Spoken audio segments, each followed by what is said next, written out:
Maayong adto mga kapatid, liway abasi para sa News 5 Bisaya.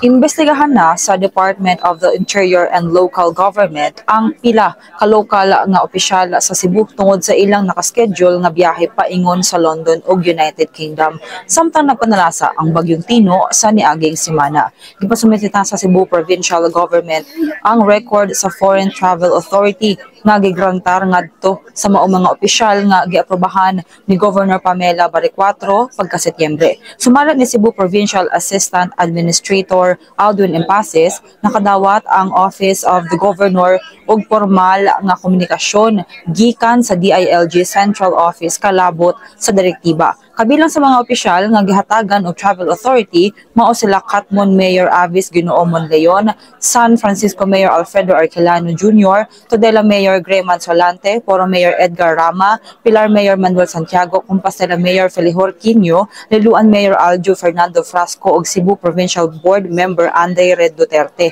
Manumduman nga kritiko ang maong mga opisyal tungod sa ilang nakaschedule nga biyahe pa Europa samtang nag-atubang pa og kalamidad ang probinsya. Kini sa mga itong update, magpadayon na sa pagbantay sa social media pages ng News 5 para sa uban pang mga balita o update. Amping tangtanan.